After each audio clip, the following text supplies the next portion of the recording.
इंसानी समाज पर कृषि की शुरुआत का सबसे बुरा असर पड़ना अभी बाकी था। यहाँ पर कुछ लोग बहुत लोगों पर हुक्म नहीं चलाते थे।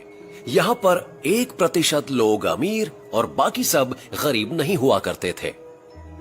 यहाँ पर रहने वाली औरतों, मर्दों और बच्चों के फोरेंसिक एनालिसिस से पता चला है कि वो सब एक तरह का खाना खाते थे। उनमें अब भी पुराने जमाने वाला बांट कर खाने का गुण था। शैटाहोयक समानतावादी था।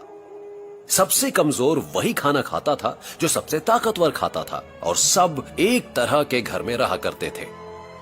एक तरह के एक जैसे घर। चलिए दिखाता हूं।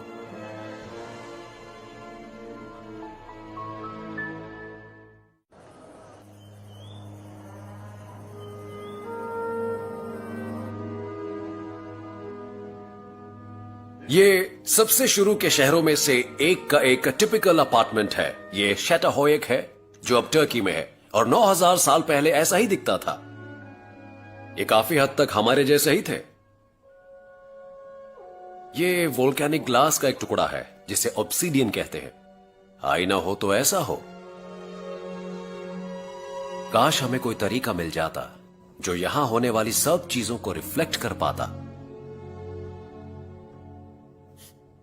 इस अपार्टमेंट में 7 से 10 लोगों का एक बड़ा सा परिवार रहता था। हर अपार्टमेंट का फ्लोर प्लान एक जैसा था।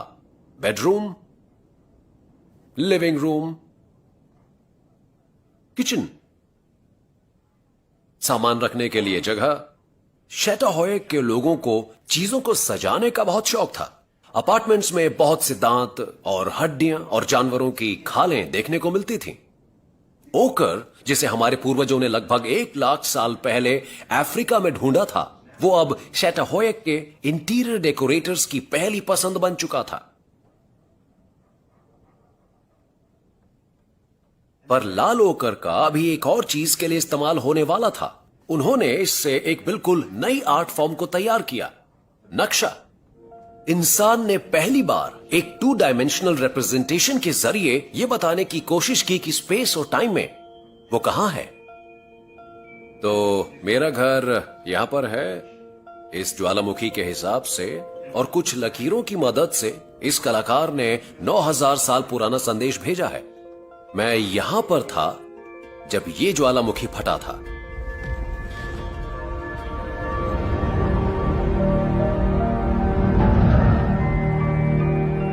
शैटाहोयक का प्रयोग सफल रहा, और कुछ 1000 सालों बाद हर तरफ शहर ही शहर दिखने लगे।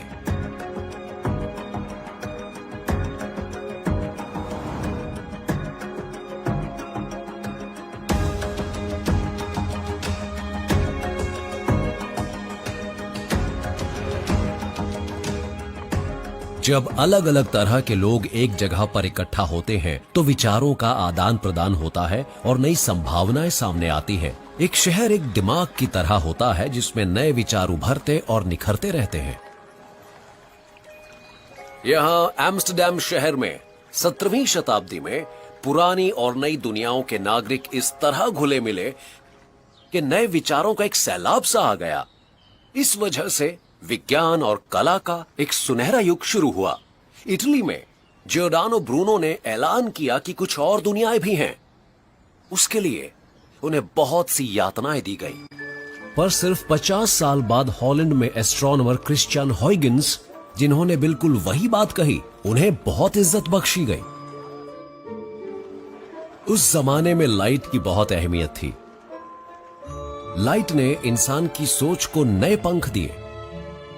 लाइट उन जगहों को सामने ले आई जो अब तक छिपी हुई थीं।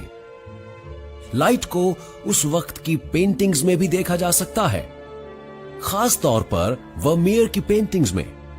और लाइट में वैज्ञानिकों ने खास दिलचस्पी दिखाई। कपड़े के व्यापारियों की कई पीढ़ियों ने स्टिच्ड फैब्रिक्स के थ्रेड काउंट की जांच करने के लिए एक लेंस इस्तेमाल किया था। उस वक्त के एम्स्टरडैम में ऐसे 3 आदमी थे जो लाइट से इतने प्रभावित थे कि वो एक पुराने डिवाइस को बिल्कुल नए तरीके से इस्तेमाल करने लगे। उन्होंने कपड़े के व्यापारियों के लेंस से उन चीजों को देखा जिनको पास से देखने के बारे में पहले किसी ने नहीं सोचा था। ये बात नई दुनियाओं को ढूंढने और समझने की एक खिड़की बन गई। एंटनी वॉन लीवनहुक एक सिंगल लेंस से एक बूंद पानी में मौजूद हजारों माइक्रोकॉज्म को सामने लाए